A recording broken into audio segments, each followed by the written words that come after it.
Thanks for tuning in to The Real Deal Show, brought to you by ebodyboarding.com and Tribe Boards.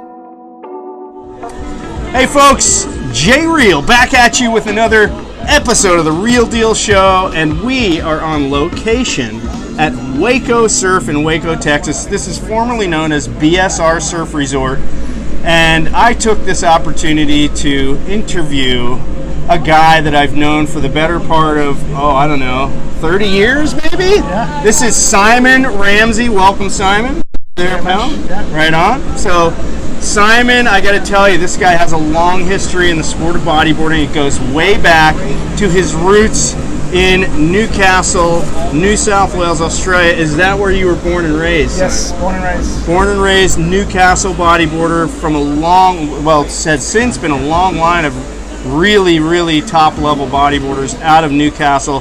Simon came out of that world, and he went on to basically run a couple of very prominent magazines in the sport. We're going to get into that with Simon today. So, Simon, it's 2022. Let's take the clock back to your early days in Newcastle as a little Grommy. What was the bodyboarding scene like back in Newcastle? And I'm going to assume, what year did you start bodyboarding? Let's go with that first. Oh boy, I would say I started bodyboarding in I want to say 83. Okay. First board was Scott BZ Stinger. Oh, sweet. With a twin fin kit. Yes, the twin fin kit. Yes, I'm with you. And then a Turbo SE with yellow vinyl deck, and then I got my first Mach 7. So the Turbo with the PVC bottom, no fin boxes though. No fin boxes. So you had eschewed the fins by the time you got to the Turbo. I got my first pair of Churchills on a trip to Coolangatta, Snapper Rocks. Oh yeah. And I ditched the fins on that trip because I discovered how to control your edge. Yeah.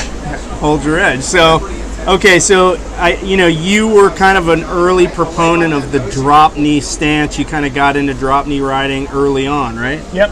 Yeah, I did. Did you have some influences in that world and the drop knee stance? Yes, I mean it's Aaron Matthews. It's Changa, Newcastle's finest. He lived across the street from me, and we used to surf together all the time. And he still, by the way, he still rips. There are still photographs of him coming out like this month. Of him and he's what, early 50s now? Not quite, but yeah, he's close. That's amazing. And so yeah, he was the biggest influence on me, and also the Merriweather Bodyboard Club early on. We had a really amazing team. Luke Mongan, the Tynans, Ben Harland, Garth McGregor, part of that crew back then, or Johnny Cruikshank? Garth and Johnny were the generation after us. They're holding it down. That area has so many incredible waves, and those guys were the dudes that basically owned the heaviest waves in Newcastle. Did you have a favorite spot you guys all hung at, or just wherever the banks were good at the time? My favorite spot is a tiny reef at the south of Merriweather called Ladies. Okay. And it's basically just a super perfect right bowl with a wedge air section at the end of it. Okay. And a little left, and that's where I learned to backside, and it's that was the place to just basically learn how to ride tubes and backdoor tubes. Oh yeah. And then later I sort of got into the Newcastle reefs a little bit and the beach breaks, but really that and this place called the Shelf, which is the inside of that on a king tide, were my favorite waves. Well, there's John Cruikshank, for anyone that follows him on Instagram, posts nearly daily clips of himself ripping what just seem to be absolutely epic bodyboarding waves. It makes you think he scores epic waves every day in Newcastle. Yeah, it's pretty much that. He doesn't say the name of the spot. Can you give us a little intel on that? No, I can't. He would kill me, personally. Dang it. But yeah, I mean, look, the funny thing about that is even as I was growing up, they were still finding spots. Oh, yeah. There were reefs that people weren't surfing. Yeah. And those guys, those bodyboarders, they basically pioneered them. Oh, wow. And so there's all of these, there's these weird sort of slightly offshore reefs that are that like bend and have all these weird sections, and they're super slabby and everything. Well, there's a ton of that in Australia. A lot of spots were pioneered by bodyboarders, not just Almost, Australia, but worldwide. But almost all of them. yeah, I mean, we've heard of what's now Cape Solander. It was called Ours, but it wasn't originally Ours. It's not theirs. It's ours. It was the bodyboarders, right? So we won't get into the politics of that whole scenario, but so yeah, I mean, you know, my first time coming to Newcastle, we had a contest at Redhead Beach. That seems like a pretty consistent spot too. Yeah, but that's like on the grade of spots, that's one that it's kind of like a lesser known spot. Wow. Okay. Yeah. I remember one thing very significant about Redhead was there was these dudes that rode wave skis. Like, I've never seen anyone ride a wave ski. They're like the Redhead GoPro Association or whatever. God. And they rip, Doing like aerial backflips on freaking waves, sitting down on a wave ski. Mind-boggling. So, okay, so you're coming up through the ranks in Newcastle, and then were you competing as well? I was. Okay. Not particularly well. Okay. But I did okay. I won one contest. But the Newcastle and Merriweather Bodyboard clubs are like really influential. And then, as you know, like the thing that really made that whole scene click was when the Port Macquarie Teams Challenge happened, and all of those people, like, and particularly Newcastle and Port Macquarie, were very tight. Okay. And so we would go there and we would hang out with that crew. Yep. And so that really sort of set off, because you had all of those guys in Cronulla, like that was one pocket, and there's always amazing things happening there. And then you had like a little pocket of guys on the northern beaches, like starting with like I think Evan Penglis and like later like Matt Reale. Yep. And then and so there was a pocket in Newcastle, and there was a pocket in Port Macquarie, and then Queensland. Yeah. And then there were two in Queensland. There was like the Gold Coast guys with Barney and Adam McNamara, and then there was John Bull and everybody in Sunshine Coast. And then that all changed. That all sort of kind of came together when Riptide first formed, right? Until that time, there were pockets and there were contests, there were pro contests, and Aaron's dad, Les Matthews, and Jim Murray from Port Macquarie, Adam and Ash's dad. Those guys really helped to sort of like pull those crews together, congeal everybody, if you will. Yeah. And then when Riptide started, and like that sort of like tied all those things together. And then the pros, the pro scene came like 86, 87 when you and Keith came down, and then like later 88, 89, 91, like Paul and Lanson and those guys came through. Yeah. And that really just sort of smashed the scene together and kept it going. And it really like, there's been ups and downs since, but that stuff was really what it solidified it. It gave the local bodyboarders in Australia something to shoot for, I guess, right? Yeah, exactly. Because they thought, pros from overseas that get paid to do this, we want to do that. Yeah, right? And you had these really different scenes too, because you had all the Cronulla guys who were really not interested in competing, but were like surfing the heaviest waves on the coast. I'm looking at the bartender over there, folks. Can you refill us, please, young lady? And they didn't really care about contests, but they were doing well when they wanted to. Okay. You know what I mean? But when they started to, when all those scenes sort of started to come together, and we had one magazine, and then we had two, and things just kind of picked up. Yeah, because it was Riptide was the first, and then Australian Bodyboarder came on the scene. Yeah. And that really was at the heyday of the sport. Yeah. And that's what kind of made names out of some of the top riders that we know today. Guys from back in those days, Dave Ballard, Nugget Purcell, Steve McKenzie, the list goes on and on. So you were right kind of in the mix of that. Yeah, that's sort of your generation. But you were doing the competition thing just kind of wasn't something you were serious about? I knew you just dabbled in it. Yeah, I mean, I loved competing, but I was very, very bad at it. Okay. So like I was like this like perennial sort of like, third round quarterfinalist kind of guy. I think like one Cheers, of my boys. Thank you that Vicky stepped in here. By the way, cheers. One of my claims to fame is like I beat Tim Jones on like a 2 foot Dana heat, and it was like the best day of my life. Shout out to Tim. I love it, Jonesy. You hear that? He's claiming it. And that was like at Terrigal or something. It was like 2 feet. I remember his home break. Yeah, it was like it was down there. Okay, so before we get into the next step here, were you doing any other sport as a kid? No. Like, I was just the beach. I actually ocean. started surfing first, and then I got injured, and I took a season off, and I was like skateboarding a lot, and I also got injured.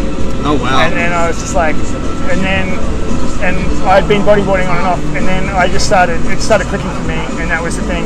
And then and like a weird thing happened, like. I lived, like, Merriweather was on one side, but my house is right in front of a spot called Dixon Park, which is just these incredible beach breaks. Yep. And there was one winter when then there was just like this like Mandaka style left from like yards up, running right across the beach. And I learned to drop knee that year, and that kind of just, had the right waves. Everything. And so then I was like, and then I was like, once I got into drop knee, I was less concerned about competing and more just about getting better at that. Okay, I like it. Now, you came from a surfing family too, right? Not really. Like, my uncle surfed. My dad was a body surfer and a sailor. So ocean guy, at least, definitely right? Ocean guy. He was a guy. He taught me how to get barreled. He taught me how to catch waves. Okay. All that kind of stuff. But my brother James and I, we both surf. James is like a much more of a kind of like a big wave guy than I am. Got it. And and so that was it. And I was kind of fading away from competition and trying to figure out what to do. I was sponsored, like I had really amazing sponsors. Like I worked at a surf shop who also sponsored me, Breakaway Surf, and this guy Graham Brock who kind of like helped me out.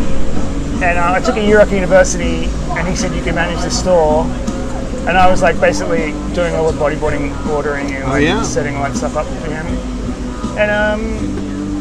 And then there was an ad for a job in a magazine, and that was Riptide. And then okay, so you didn't go to uni or anything, or have any background in journalism? No, 2 years of an English and history degree. I was going to be an English teacher. Mm-hmm. That's what I was going to do.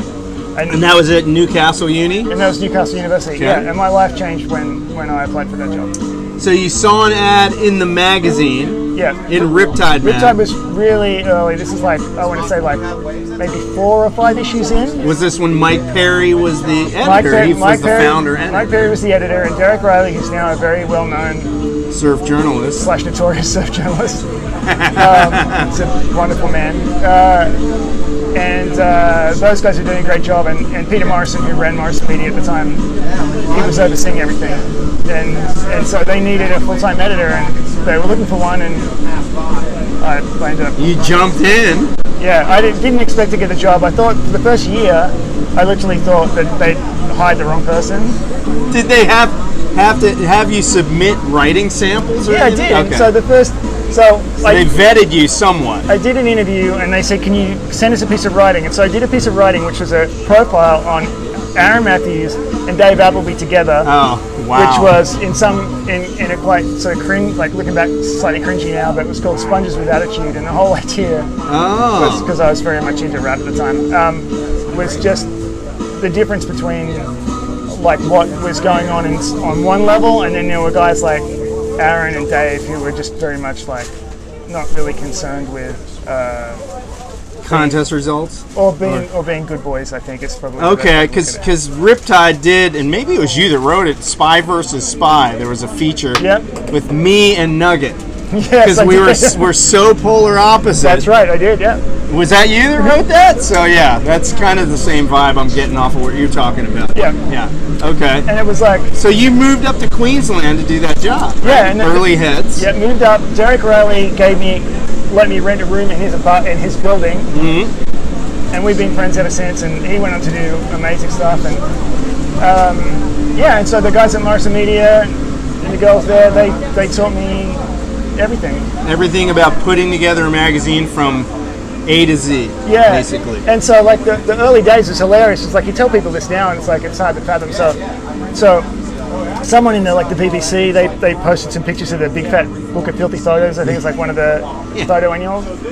And like the first 2 years we did the photo annual, those captions were handwritten. I'd write the handwritten captions on a yellow legal pad. Yeah. I'd go through the slides, and then I'd hand them to my boss, Peter Morrison, and he would just like, I'd go in his office and he'd read them, and he'd be like, "They're shit," and he'd crumple them and throw them in the bin, and he'd go, "They're shit, do it again, they're shit, do it again." And I basically, like, my training was figuring out what it was that he thought was shit. So it's like having an English teacher. Yeah. And and then once we did all that stuff, like all the copy would then be sent downstairs to typeset, and then there's this amazing bunch of graphic designers down there that put the mags together. And so that was how I learned. And I basically fell in love with magazines then. I fell in love with magazines. You loved that process of building a magazine, every part of it. Yeah. So I started from while I was at Riptide, I started working on other magazines that they were making, like industry stuff. And, and that just kind of and here's the other really interesting thing about that time was I moved up to Queensland, and I basically just let any of the crew from anywhere stay. Yeah. So anyone I met all around the world, I'd just be come hang out in Australia. I stayed at your place. Yeah. Really? You didn't give us any blankets. I remember we had to use clothes as blankets. Yeah. But yeah. But the whole idea was no responsibility, full hospitality but no responsibility, right? So yes. And so everybody would come through Mason Rose and Roach and Maligro came to stay at my house one year, and the bodyboarding flop house. Yeah. So, but what that meant was people just kept making connections. Yeah. Ross and those guys came through, and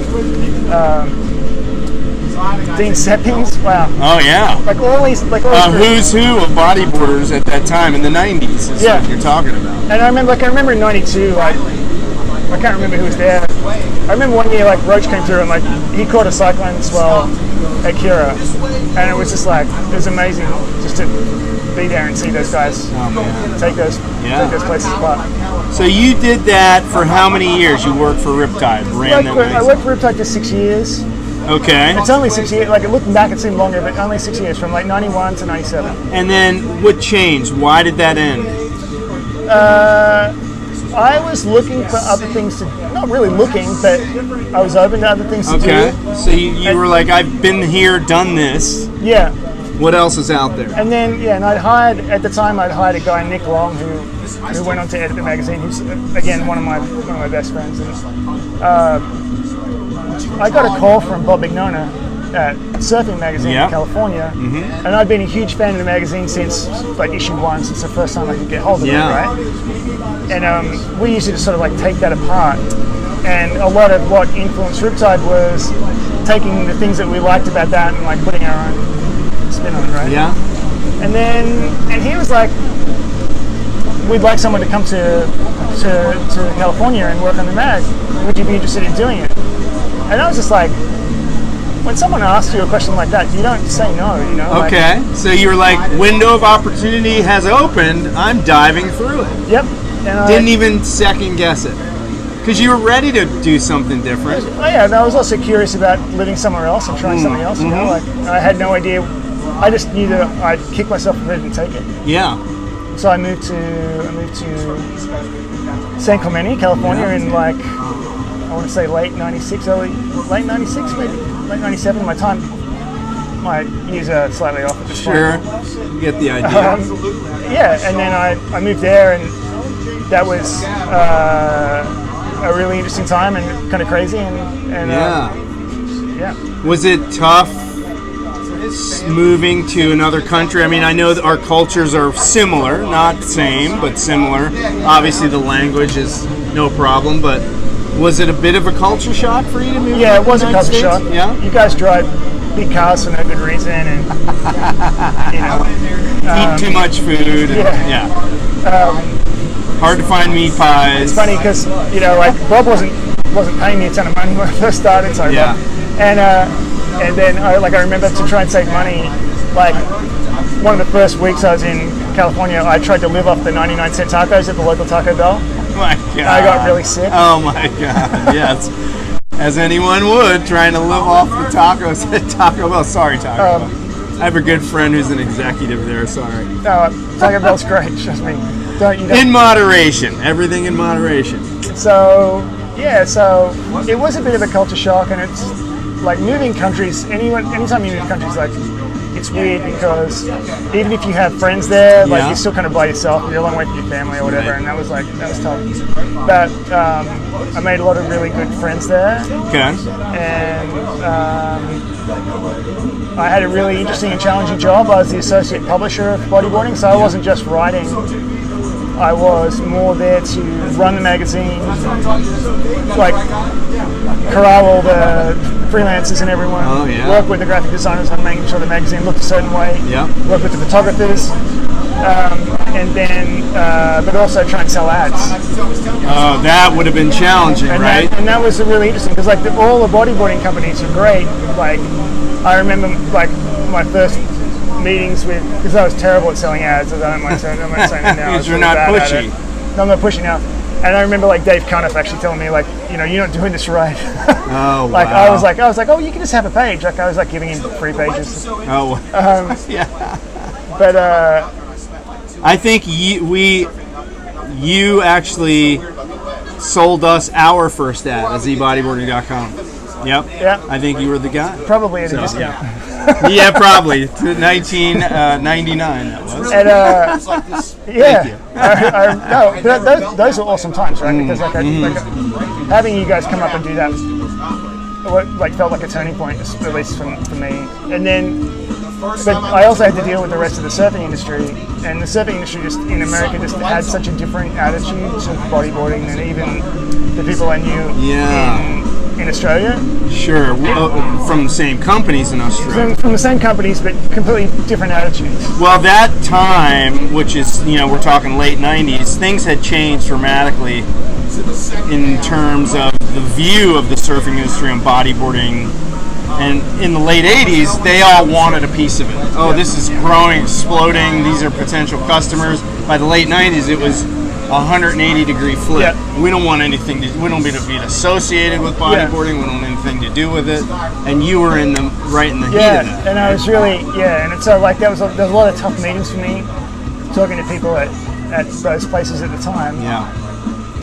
And so that was like, if anything, that was the thing that sort of like tipped me off to the fact that we were never going to be able to do what we did in Australia, in America. Okay. If that makes sense. Yes, it does. Did you feel like it was a sinking ship? Could you see the end of bodyboarding media, or you just thought this is frustrating? It just meant that it was different, because out of that scene, out of that difficulty, came a lot of like really inspiring things. One of the most obvious ones would have been like Ross and Lance and Skippy and Jeff and No Friends and Stoker crew. Doing No Friends, which is like a game changer. It's like a pivotal moment in the scene. That there's so much heart in that first video, and so much like, I don't know, like independence and soul. Yeah. And it was distinctly American. Yeah. That's not a video that the Australians would make. Yeah. Australians were making, like Chris Wyatt was doing his own deal. Those guys were all doing incredible stuff, but No Friends was like, it felt like a uniquely American bodyboarding thing. Which it was. Yeah. Chris, are we still rolling on here? Yeah, you're still rolling. You're okay. 22 minutes in. Good. Thank you. Just checking, folks. Always got to make sure the camera's rolling. Okay, so you were there at the height of the No Friends thing, which was a revolution really in the sport at that time in the sport. I think it changed the view of bodyboarding and made bodyboarders feel like what they did was cool. Yeah. At that time. And it was theirs, right? Like it was theirs. They owned it. They created it. They did all the marketing and creative side of it. And they had Brian Stokes making the videos to support that whole thing. And it was a juggernaut, really, for a number of years. We sold a ton of their videos and clothing. Good, and then this all sort of dovetails back to, you did Bodyboarding Magazine for how many years? Like for 6 years. 6 years, so almost as long as Riptide, really. Yeah. And then something changed, at least with you. What made you? That was like, so the year was 2002. Mm-hmm. America was in a pretty mixed up place. Yeah, because it was following 9/11 year prior. My granddaddy just passed away, and my friend Nick Long, former Riptide Air, he came to America to work on bodyboarding with me briefly, moved to London, then moved back to Australia. Rick Bannister, pipe charger.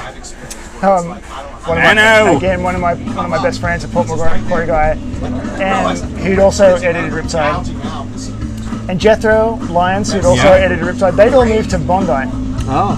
and also Derek Reale lived there. And so I remember calling Derek one day, and my granddad had passed away. It was kind of a rough year, I think, for everybody, right, that year. And the bodyboarding industry didn't feel like it was in a great place. I didn't know what to do because I didn't feel like I was making headway. And Derek had just said, come back to Sydney, come back to Bondi. There's all this amazing creative stuff happening. All your friends are here. It'll be great. You'll find some work. It'll be great. So I came back to Australia, and I immediately fell into like working freelance on magazines. Like Derek had me working. I was working on Waves, and Nick Long and I pitched Billabong on a book deal for their 30th anniversary, which ended up kind of getting ahead of myself. But I got off the job, and I ended up handing that book over to Derek Reale and Sam McIntosh, and those guys finished that book, and then went on to make Stab magazine. Wow. Which was like a whole thing. Which still exists to this day. Yeah, which was like, yeah, that's gangbusters. Is probably the single sort of biggest brand in surf media right now. Yeah. Now I will do a little sidebar here and note that you have a hobby, DJing, yes, if you will. Yeah. So that was all happening all along, right? Yeah, that's right. Yeah. I was. And you did some of that as well. In fact, when you went back to Sydney. But tell me about that little hobby sidebar here. The funny thing about that is like. I got into DJing really early when I was about like 15, and then sort of gave it away when I surfed all the time. And then when I moved to California, I got back into it thanks to my friend Chris Galvin, who's also on this trip. Chris is here behind the camera over there. And we'd gone to see a few DJs, and I was like, I think I get what these guys are doing. He's like, well, do it. And like, Chris is a very accomplished DJ. He had a whole career. So let me ask you, the DJing that you and Chris, who again is behind the camera, did, it wasn't the type of DJing. It was more like techno kind of stuff. Am I right? House and techno. House and techno. Okay, different kind of DJing. Chris had DJed like from his early 20s, like big raves in California, and like he worked at record labels and stuff. And so like when I met Chris, he helped me learn the ins and outs of it all, and he got me my first ever gig in San Diego, which was great. And so I was not a particularly good DJ. I was like, but it was fun and I loved it. Good little side hobby. Yeah. And you were doing that when you moved back to Australia. You got back into that sort of in Sydney? Yeah, so I met some friends there, and they had a club night going, and I ended up being a resident in one of their clubs. Wow! And I had a radio show on Bondi FM. Oh, really? Yeah. What was the show called? Oh, well, it was based on the club night that my friends put on. I think it was called Monkey Tennis, but I could be wrong. So I had these two DJ friends, Gary Broadbent and James Lumsden, who I DJ'd at their club night, and they were the guys who put me on. So like, I had other club things going on, but they were the guys who actually like gave me a regular gig. So we did a radio show for I don't know, like a year or something. Okay, that's pretty cool, man. Yeah.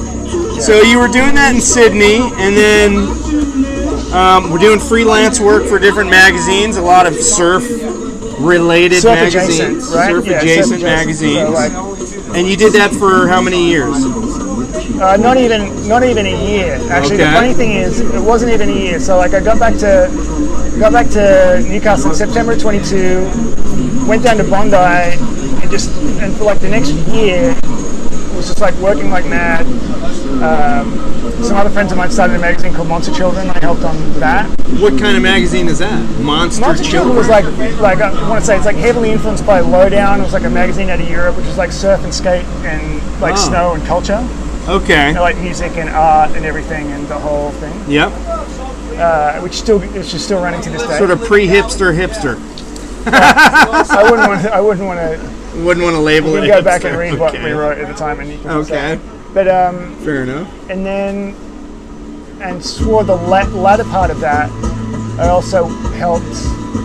I did a little bit of writing work with Ben Player and Murray Bell and those guys who started Movement Mag, which still exists to this day in some form, once a year, basically now. But and obviously Murray's gone on to be this this incredibly successful creative guy. He runs Semi-Permanent to this day. It's just like a creative conference that they have in Sydney and all around the world. It's brilliant. Cool. But that was the thing. It was just like a really fertile period of really interesting people doing amazing things. Yeah. And right in the middle of that, I got a call from a friend of mine in America who I'd met who worked at a video game company, Rockstar Games, who asked me if I wanted to do some work for them in Australia. Is this Terry? Yeah. Okay. And then I was like, Hold on, how were you friends with him? well, I met him through Ross. Okay. Because Ross said there's a techno DJ who's like a game nerd. I think you guys are going to get along.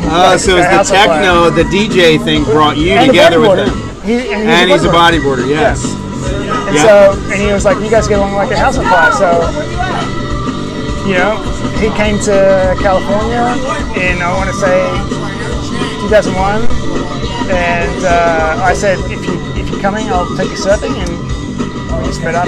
You hit it off. Hit it off. And so, like, when I moved back to Australia, he just like reached out. We'd stayed in touch, and he just reached out and asked me to do some freelance work for him, and then he asked me if I wanted to do some other work, and then asked me if I wanted a job with them.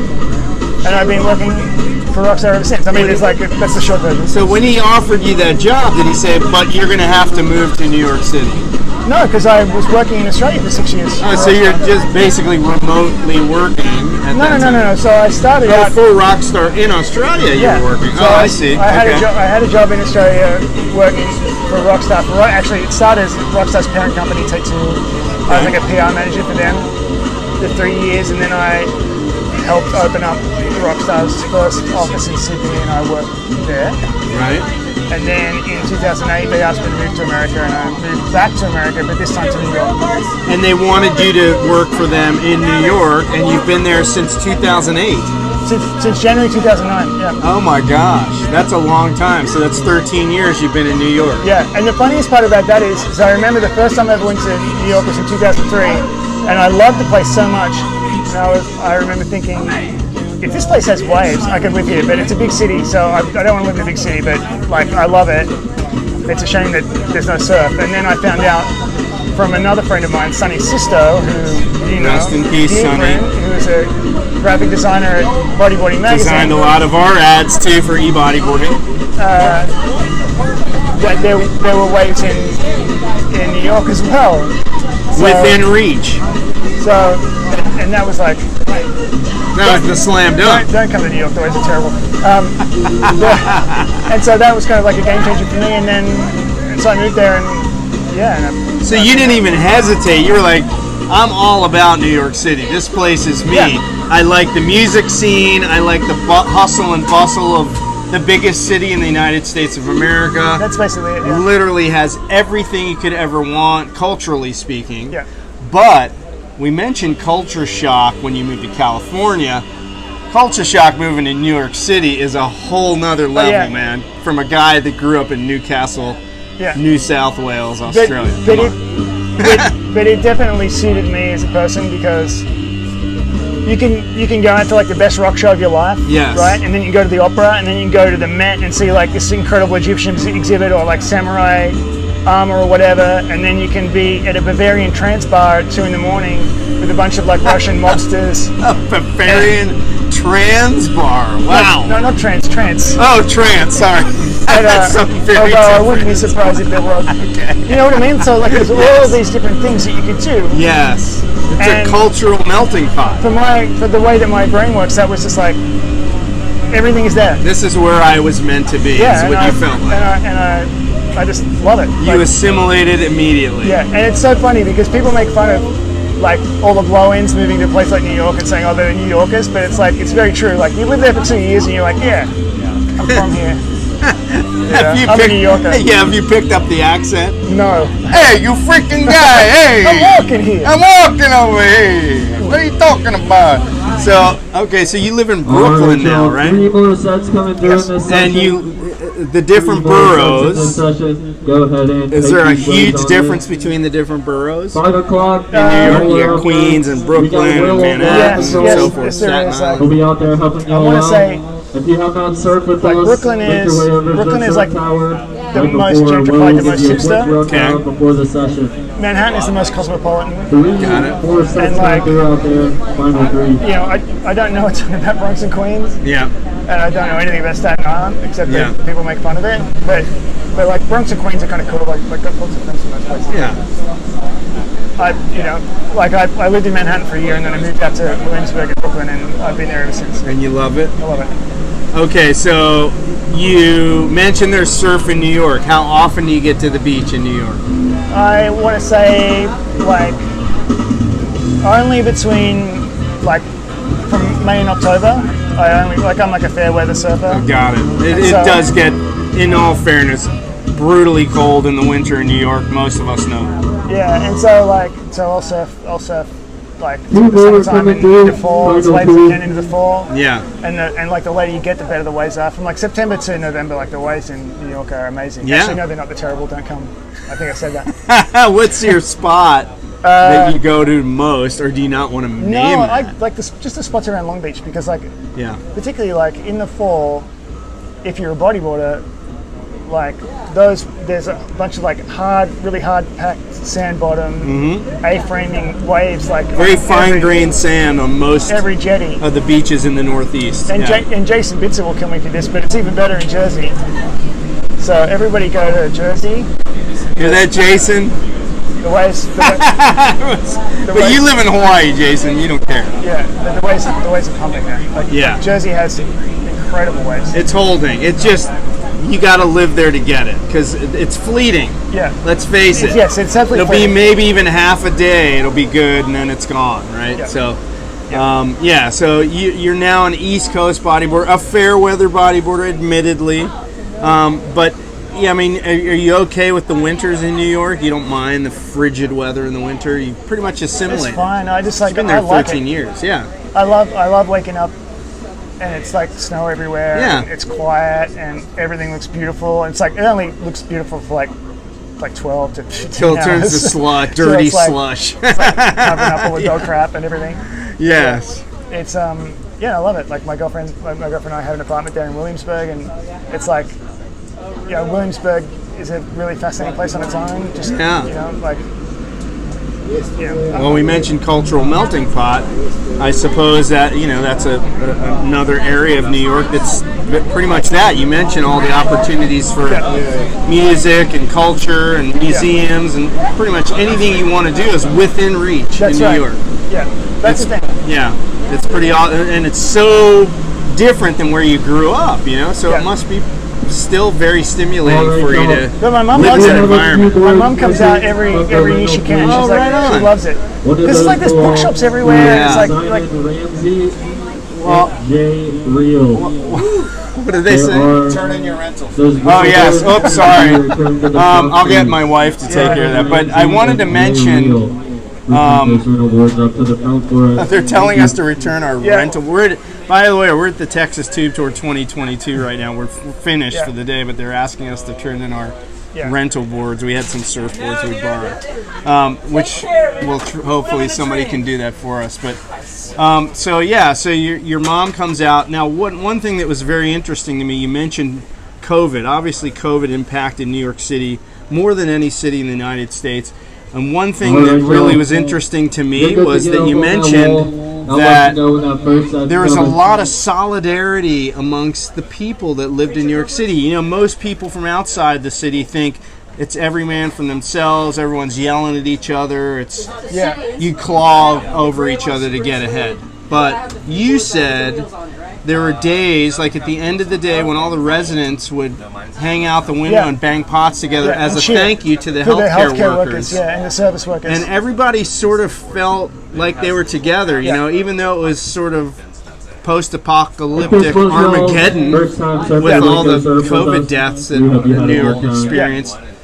Everybody felt like they were all trying to get towards this common goal. 100%. It felt it's the closest experience I've ever had to sort of like I want to say like the closest experience to like a wartime experience. Yeah. That's a crazy analogy. After the session. But it's an apropos analogy. That's you know? what it felt like, and everybody, when you would share glances with people, and everyone was in it together. Yeah. And like in New York's a city of like All right, 8 million plus people. That first Yes. set is And it also really did here feel by- like we were all just trying to survive something quite profound. And you're in the midst of that, man. You're a part of that community now. You've been there so long. So super cool, man. That was a really cool story that you told me the other day. So now you've been there 13 years. You've been working for Rockstar Games. You're still there. The future for Simon Ramsey, to button this interview up. Do you have a plan, or are you totally stoked with your continuing direction with what you're doing now? No, yeah, I'm really stoked. Like, I have an amazing team at Rockstar. The people I work for and the people that work for me are incredible. It's a really fascinating place to work. And one of the reasons I love video games is because they live at this sort of intersection of culture and technology and storytelling. Yeah. Which is all the things that I'm really into. Yes. And so yeah, like I'm really into that. I don't see myself sort of leaving New York anytime soon. My only plan is to sort of like try and surf more. Okay. So Which is you're in why a I came good on this trip. place. This is why I came on this trip, was because I was like, I wanted to surf more, and I hadn't seen a lot of like the bodyboarding crew for a really long time. And this is a really easy surf trip, right? Because it's like 3 days, guaranteed you're going to get barreled and get waves. And it was an easy trip from New York City, right? It's super short and sweet. Again, shout out to Chris Galvin for making sure that I actually got on the trip. Yeah, I know. And didn't Because flake. we've been trying to get this guy on our Tavarua trip for years. I'm stoked he made it on this one. Hopefully this is not the first trip he will be on with us. But I gotta say, my son, who plays Rockstar Games, he plays a few of the games, thinks it's really cool that Dad knows somebody who kind of like runs the game over there. So well, I don't run the game. Really I'm cool. part of an amazing team. But Part of a team, yes. I'm glad that he thinks it's cool. He does. He's cool for thinking that. Okay. Well, Simon, man, any final thoughts? Anyone you want to thank before we sign no, off? I mean, I would like to thank you and Vicky for putting these things together and to maintaining that sense of community that has always been really amazing. Yeah. I've been one of the things that I've loved about the bodyboarding community for a long time. Yeah. Because it's like tight knit. Tight knit. It's not really cared about whether it's cool or not. It's just like people being interesting and cool to each other, and it's always been the vibe. Well, the thing that I like about it now that most of us are older, I won't say how old, I'm 58, but is that the competitive thing is gone. You know, we don't feel like we got to impress sponsors or outdo each other. It's just, let's go do this sport that we've been doing for many years and we love to do.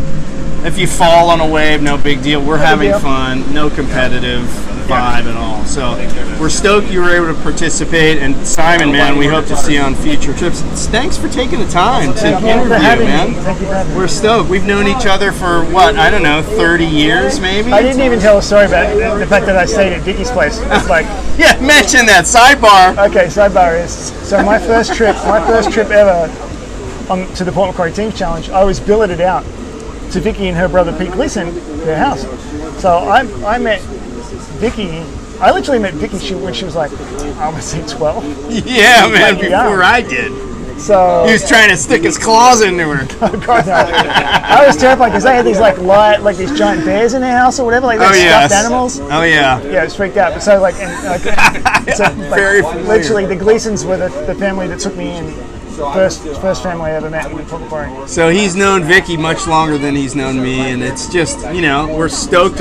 We haven't seen you for 20 years, and here we are back again. Let's not make it another 20 before we see you again. Right. So that is our Simon Ramsey interview. Cheers. You folks, cheers, Simon. Thank you guys for watching and listening. If you're watching on YouTube, give us the thumbs up, put in some comments. We'll try to get Simon to read and answer them. If you listened on the podcast, hope you enjoyed this interview. We'll see you next time on The Real Deal Show. And as always, we'll see you in the surf.